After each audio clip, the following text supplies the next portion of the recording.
Alright, what's going on? Today I'm going to be ranking all 12 of the Demon Slayer arcs. I have in order the Final Selection arc, the Kidnapper's Bog arc, Sakusa arc, Suzumi Mansion arc, Mount Nadagumo arc, Rehabilitation Training arc, Mugen Train, Entertainment District, Swordsmith Village, Hashira Training, Infinity Castle, and the Sunrise Countdown.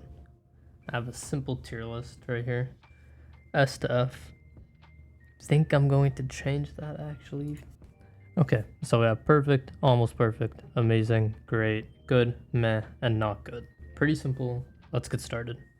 We're going to be starting from the first arc all the way to the last. That's where we're going to do it. Now, I actually really did like the Final Selection arc. It was pretty good. It covers chapters 1 to 9, episodes 1 to 5. It's the very first arc of the story. It has it basically just lays down if the first arc's not a good arc, then the series is gonna fail. Second one, first mission or the Kidnapper's Bog arc. No one likes this one. This is the worst arc in the story. It goes in not good. It is very short. It's only chapters 10 to 13. It's episodes 6 and 7. So it's literally only 2 episodes. And the only thing that happens is Tanjiro and Nezuko, they just fight 3 demons. The whole arc. That's it. It is not good. Moving on, the Asakusa arc. Now this one, it's alright. I like it. I mean, it's chapters 14 to 19, episodes 7 to 10. It kind of really, for me, only gets carried from the fact that he sees Muzan for the first time. If that wasn't it, I wouldn't rate it as high. The fights between Tanjiro and Nezuko against like the 2 demons who play Kisuke, it's alright. I'm gonna put it in good. Below Final Selection for sure, but it's still up there. Now we got the Mansion arc, where Tanjiro and Zenitsu, they meet Inosuke, they fight the fucking drum demon. It's a good arc. It's nothing insane. The fight is pretty cool. That's basically about it. Like, the real, saving graces from it is, it's the first time seeing Zenitsu use Thunderclap. That's really the only thing that, happens in this arc, and I guess they meet Inosuke too. It covers chapters 22 to 27, episode 11 and 14. I personally put it in good. I don't know, these two are pretty interchangeable for me. Moving on, Mount Nadagumo arc. Everyone loves this one. Very good. First time Tanjiro uses sun breathing. Has to go up in a mountain and fight a whole, demon-infested mountain led by Rui, who is lower rank 5. So definitely, at this point in the series, very strong. It covers chapters 28 to 44, so it's pretty lengthy. I think it's the longest one that we've rated here. Episodes 15 to 21. It's good. It's really good. I'm putting it in great. Next, the Rehabilitation arc. I'm just moving it to meh. Not much really to say about it. It's chapters 45 to 53, episodes 22 to 26. Definitely not up at the tier of these 4. Next, Mugen Train. Definitely one of the best arcs in the whole series.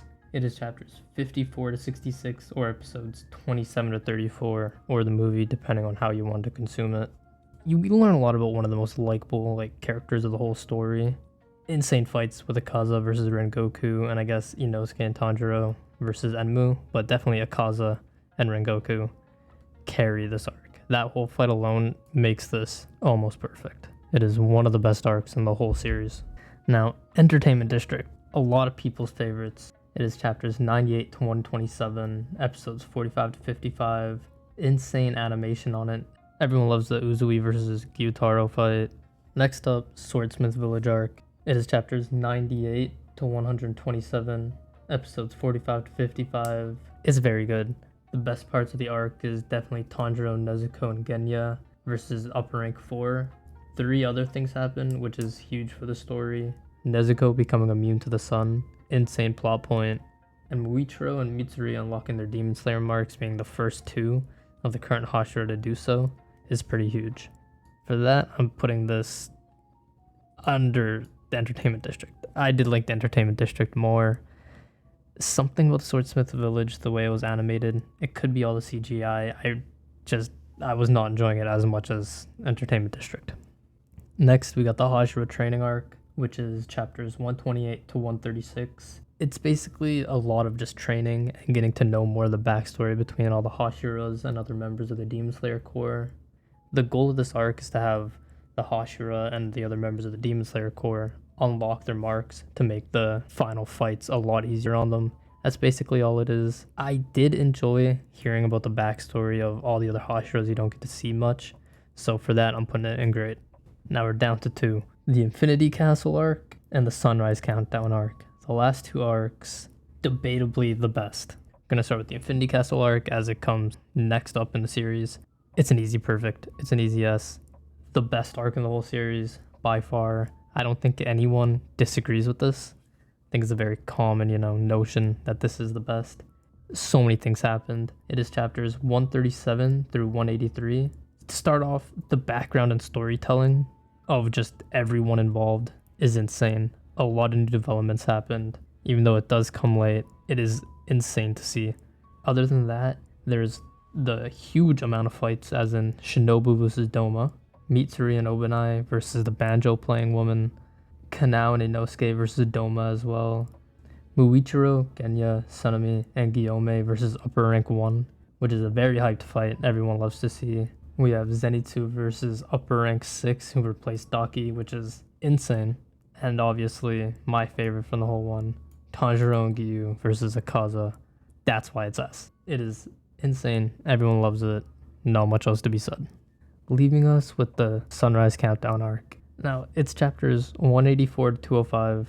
It's the final arc of the series. It's obviously the ending. A lot of people didn't like it. I know a lot of people did not like the ending of Demon Slayer.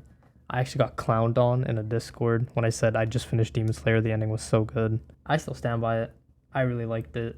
It is the most anticipated fight. It is all the remaining Demon Slayers versus Muzan. And at the end, even Demon King Tanjiro, which it was a twist. I didn't expect it personally, but it can't compete. It can't compete with the perfect over there, so I'm putting it above Mugen Train. Second best. This is my official ranking, all in order. This is the end. See ya.